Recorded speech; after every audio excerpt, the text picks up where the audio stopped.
Hello, good morning, नमस्कार, सभी का स्वागत है स्पिरिचुअलिटी मैटर्स अध्यात्म की और मेरे इस चैनल पे। आई होप सब अच्छा कर रहे होंगे अपनी लाइफ में, लाइफ को एंजॉय कर रहे होंगे, गीता सत्र का आनंद ले रहे होंगे और उस गीता ज्ञान से बहुत कुछ सीख रहे होंगे। तो हमने 11वां अध्याय शुरू किया था जिसका शीर्षक विराट रूप है। अभी तक हमने 32 श्लोक कर लिए थे। आज उसी के कंटिन्यूशन में है, देखते हैं आज कितने श्लोक करते हैं। तो शुरू करें आज का सेशन, लेट्स गेट स्टार्टेड। 33 देखिए। तस्मात् त्वम् उत्तिष्ठ यशः लभ लभस्व जित्वा शत्रून् भुंज। भोग करो का ही है यहाँ अर्थ है, भुंजो राज्यम समृद्धम मया एव एते निहता पूर्वम एव निमित्त मात्रम भव सव्य साचिन, यानी हे सव्य साची इसका अर्थ होता है। तो इसका पूरा अर्थ देखिए। अतः उठो, लड़ने के लिए तैयार हो और यश अर्जित करो, अपने शत्रुओं को जीतकर संपन्न राज्य का भोग करो। ये सब मेरे द्वारा पहले ही मारे जा चुके हैं। और हे सव्यसाची, सव्यसाची अर्जुन को भी कहा जाता है, उनका एक नाम सव्यसाची भी है। तुम तो युद्ध में केवल निमित्त मात्र हो सकते हो। इसका तात्पर्य देखिए। सव्यसाची का अर्थ है वह जो युद्ध भूमि में अत्यंत कौशल के साथ तीर छोड़ सके, इसलिए अर्जुन को कहा जाता है। इस प्रकार अर्जुन को एक पटु योद्धा के रूप में संबोधित किया गया जो अपने शत्रुओं को तीर से मारकर मौत के घाट उतार सकता है। निमित्त मात्रम यानी कि केवल कारण मात्र, यानी भगवान ने क्या किया है, जैसे हम सब भी ना किसी ना किसी काम के लिए निमित्त बन जाते हैं, यानी माध्यम बन जाते हैं, करा तो वही रहे, यही यहाँ पे भी कहा जा रहा है। ठीक है, यह सब भी अत्यंत महत्वपूर्ण है। संसार भगवान की इच्छा अनुसार गतिमान है। अल्पज्ञ पुरुष सोचते हैं कि यह प्रकृति बिना किसी योजना के गतिशील है और सारी सृष्टि आकस्मिक है। ऐसे अनेक तथाकथित विज्ञानी हैं, यानी विज्ञान को जानने वाले, जो यह सुझाव रखते हैं कि संभवतः ऐसा था या ऐसा हो सकता है, किंतु इस प्रकार के शायद या हो सकता है का प्रश्न ही नहीं उठता। प्रकृति द्वारा विशेष योजना संचालित की जा रही है, यानी कि प्रकृति योजनाबद्ध यानी ऑर्गेनाइज्ड वे में चलती है। कहीं भी आप उसका प्रकृति में आप जब जाएंगे तो एक एक चीज़ को जब ऑब्जर्व करेंगे तो आपको समझ में आएगा कि ये कितना मतलब कितना माइन्यूटली और बहुत ही सलीके से सारे काम हो रहे हैं। ठीक है, आगे देखिए। प्रकृति द्वारा विशेष योजना संचालित की जा रही है। यह योजना क्या है, ये प्रश्न कर रहे हैं। यह विराट जगत बद्ध जीवों के लिए भगवान के धाम वापस जाने के लिए सुअवसर यानी सुयोग है। जब तक उनका कह रहे हैं जब तक उनकी प्रवृत्ति प्रकृति के अनुसार प्रभुत्व स्थापित करने की रहती तब तक वे बद्ध रहते हैं। यानी हर कोई क्या चाह रहा है कि प्रकृति पे हम शासन कर लें, प्रकृति को अपने अधीन कर लें, बट क्या होगा इससे, क्या होगा वो खुद ये नहीं समझ पाते कि एक तरह से ये बंधन है। जब आप किसी चीज़ के पीछे पड़ेंगे या कुछ भी करेंगे तो एक तरह से वो चीज़, इसका मतलब क्या है कि वो चीज़ आपको बांध रही है। ठीक है, किंतु जो कोई भी परमेश्वर की इस योजना यानी इच्छा को समझ लेता है और कृष्ण भावनामृत का अंशुली कह रहे हैं एक तरह से। मैं यहाँ इस बात को पॉइंट आउट करना चाहती हूँ कि जब आप प्रकृति के फ्लो के साथ चलते हैं तो प्रकृति आपके लिए क्या हो जाती है, एक तरह से आपके अनुकूल हो जाती है। जब आप उसके प्रतिकूल, जैसे खुद की प्रकृति के अनुसार जो इंसान कार्य करता है तो वो अच्छा परफॉर्म करता है। जब आप खुद की प्रकृति के प्रतिकूल करते हैं वहाँ पे फ्रिक्शन क्रिएट हो जाता है, वहाँ पे फिर बहुत सारी समस्याएं आ जाती हैं। इसलिए कहते हैं ना गो विद द फ्लो, तो वही यहाँ पे बताया जा रहा है। कह रहे हैं जब तक उनकी प्रवृत्ति प्रकृति के अनुसार प्रकृति के ऊपर या प्रभुत्व स्थापित करने की रहती तब तक वे बद्ध रहते, किंतु जो कोई भी परमेश्वर की इस योजना यानी इच्छा को समझ लेता है और कृष्ण भावना अमृत का अनुशीलन करता है वह परम बुद्धिमान है। दृश्य जगत यानी जो जिस जगत को हम देख रहे हैं उसकी बात हो रही है। दृश्य जगत की उत्पत्ति तथा उसका संहार ईश्वर की परम अध्यक्षता में होता है। इस प्रकार कुरुक्षेत्र का युद्ध ईश्वर की योजना के अनुसार लड़ा गया। अर्जुन युद्ध करने से मना कर रहा था, किंतु उसे बताया गया कि परमेश्वर की इच्छा अनुसार उसे लड़ना होगा, तभी वह सुखी होगा। यदि कोई कृष्ण भावना अमृत से पूरित हो और उसका जीवन भगवान की दिव्य सेवा में अर्पित हो तो समझो कि वह कृतार्थ है। ठीक है, 34 देखिए, द्रोणम च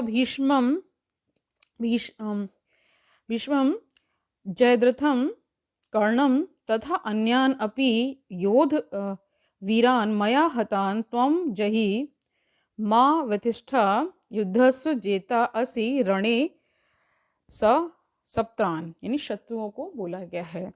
तो उसका अर्थ देखिए, द्रोण, भीष्म, जयद्रथ, कर्ण तथा अन्य महान योद्धा पहले ही मेरे द्वारा मारे जा चुके हैं, अतः तुम उनका वध करो और तनिक भी विचलित ना हो।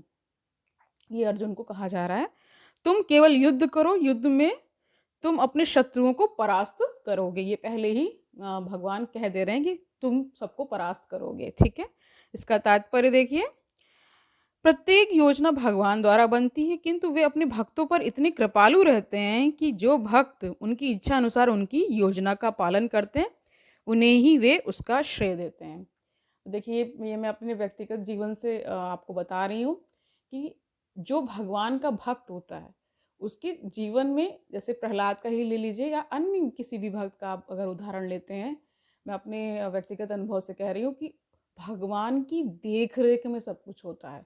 यानी कि वो भक्त को मतलब अपने उसमें ले लेते हैं। मतलब कहते हैं ना कि जब आप किसी के सानिध्य में चले जाते हैं तो सारी जो कहते हैं बर्डन है ऑफ डूइंग एनीथिंग, तो वो सारा ईश्वर स्वयं ले लेते हैं। तो आप क्या करते हैं, आप केवल उनके सानिध्य में जाकर रहने लगते हैं। तो वही है, फिर वो क्या होता है, वो सारे कार्य करते हैं, आपको कुछ करना नहीं होता। आपको केवल यही लगता है कि मैं केवल निमित्त मात्र हूँ, मैं केवल एक माध्यम बना हूँ इस पर्टिकुलर चीज़ के लिए, अन्यथा सब क्या कर रहे हैं, ईश्वर ही कर रहे हैं, और वो सबसे शुभ ही करेंगे मेरे लिए। तो ये मैं अपने व्यक्तिगत अनुभव से कह रही हूँ, ये मेरे साथ हुआ भी है, ठीक है। आगे देखिए, और फिर इसका श्रेय वो खुद नहीं लेते, वो भक्त को ही उसका श्रेय देते हैं, ठीक है। अतः जीवन को इस प्रकार गतिशील होना चाहिए कि प्रत्येक व्यक्ति कृष्ण भावनामृत में कर्म करे और गुरु के माध्यम से भगवान को जाने। भगवान की योजनाएं उन्हीं की कृपा से समझी जाती हैं और भक्तों की योजनाएं उनकी ही योजनाएं हैं। मनुष्य को चाहिए कि ऐसी योजनाओं का अनुसरण करे और जीवन संघर्ष में विजयी बने। 35 देखिए, संजय उवाच, यहाँ संजय कह रहे हैं, एतत् श्रुत्वा वचनं केशवस्य कृत अंजलिः वेपमानः किरीटी नमस्कृत्वा भूय एव आह कृष्णं सा गदगदं भीत प्रणम्य। प्रणम यानी जो प्रणाम करके, ठीक है। तो इसका अर्थ देखिए, संजय ने धृतराष्ट्र से कहा, हे राजा, भगवान के मुख से इन वचनों को सुनकर कांपते हुए अर्जुन ने हाथ जोड़कर उन्हें बारंबार नमस्कार किया। फिर उसने भयभीत होकर अवरुद्ध स्वर में कृष्ण से इस प्रकार कहा, यानी कि जो अर्जुन है उनका गला भर आया। गला अवरुद्ध होने का मतलब ये कि बोलते बोलते जब यू आर वेरी इमोशनल तो गला भर आता है, ठीक है। तो इसका तात्पर्य देखिए, जैसा कि पहले कहा जा चुका है कि भगवान के विश्व रूप के कारण अर्जुन आश्चर्यचकित था। जब उन्होंने विराट रूप के दर्शन किए अर्जुन ने, तो वो आश्चर्यचकित हुए थे, आप सभी को पता है। अतः वह कृष्ण को बारंबार नमस्कार करने लगा और अवरुद्ध कंठ से आश्चर्य से वह कृष्ण की प्रार्थना मित्र कह रहे हैं कि मतलब यहाँ पे वो बहुत ज़्यादा गदगद हो गए हैं, ठीक है, अर्जुन, उनके विराट रूप को देख करके और उनके ऐश्वर्यों को जानकर। तो क्या बता रहे हैं कि बारंबार नमस्कार करने लगा और अवरुद्ध कंठ से आश्चर्य से वह कृष्ण की प्रार्थना रूप में, प्रार्थना मित्र के रूप में नहीं, यानी पहले मित्र थे, अब मित्र के रूप में नहीं अपितु भक्त के रूप में करने लगा, ठीक है। अब अर्जुन कह रहे हैं, अर्जुन उवाच क्या है वो देख लीजिए। अर्जुना उवाच स्थाने हृषीक ईश तो प्रकृत्या जगत प्रहस्यसीति अनुरज्यते चार रक्षांसि, यानी भीतानि दिशः द्रवन्ति सर्वे नमस्यन्ति च सिद्ध संगा। तो अर्जुन ने क्या कहा वो देखिए, पूरा अर्थ जान लीजिए। हे ऋषिकेश, आपके नाम के श्रवण से संसार हर्षित होता है और सभी लोग आपके प्रति अनुरक्त होते हैं। यद्यपि सिद्ध पुरुष आपको नमस्कार करते हैं, किंतु असुरगण भयभीत हैं और इधर उधर भाग रहे हैं। यह ठीक ही हुआ है। इसका तात्पर्य देख लीजिए। कृष्ण से कुरुक्षेत्र युद्ध के परिणाम को सुनकर अर्जुन प्रबुद्ध हो गया और भगवान के परम भक्त तथा मित्र के रूप में उसने बोला कि कृष्ण जो कुछ करते हैं वह सब उचित है। अर्जुन ने पुष्टि की कि कृष्ण ही पालक हैं, पालक यानी जो पालन करता है, नॉट दैट सब्जी, ओके।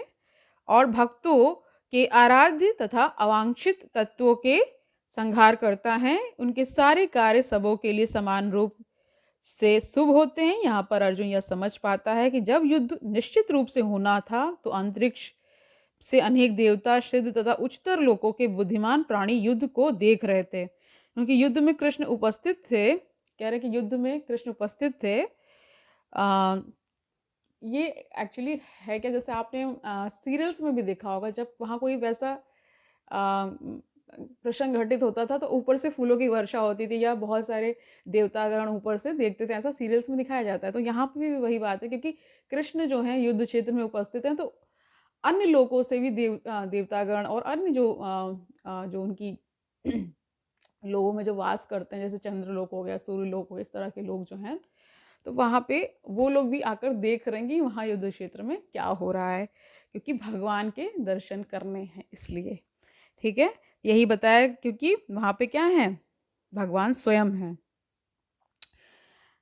जब अर्जुन ने भगवान का विश्व रूप देखा तो देवताओं को आनंद हुआ, किंतु अन्य लोग जो असुर तथा नास्तिक थे भगवान की प्रशंसा सुनकर सहन न कर सके।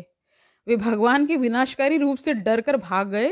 भक्तों तथा नास्तिकों के प्रति भगवान के व्यवहार की अर्जुन द्वारा प्रशंसा की गई। भक्त प्रत्येक अवस्था में भगवान का गुणगान करता है, किंतु वह जानता है कि वे जो कुछ भी करते हैं वह सबों के हित में है। तो आज के लिए इतना ही रखते हैं। आई होप आज का सेशन आपके लिए कल्याणकारी रहा होगा। पहले से ही युद्ध क्षेत्र के परिणाम की यहाँ पे भगवान ने घोषणा कर दी है कि तुम्हें क्या करना है, इनको मारना है। ऑलरेडी मरे हुए, मेरे मारे जा चुके हैं मेरे द्वारा ही। बस तुम्हें क्या करना है, एक जैसे होता है ना रेड टेपिज्म, बस आपको फीता काटना है, बाकी सब चीज़ें मैं ही कर दूँ, मैं कर चुका हूँ। ठीक है, तो वो चीज़ निश्चित थे भगवान की इस जो भी उन्होंने ज्ञान दिया उसके अनुसार। ठीक है, तो कल मिलते हैं, तब तक आनंद से रहिए, सुखपूर्वक अपना जीवन व्यतीत करिए, दूसरों को सुखी करिए, इस संसार में पॉजिटिविटी को फैलाइए। खुद में पॉजिटिव रहेंगे तो पॉजिटिव वाइब्रेशंस आपके थ्रू इस संसार को जाएंगी। ठीक है, जो आप देंगे इस संसार को वही वापस भी लौट कर आएगा। तो ये क्या है, विन विन सिचुएशन है। ठीक है, कल मिलते हैं, तब तक के लिए हरिओम तत्सत।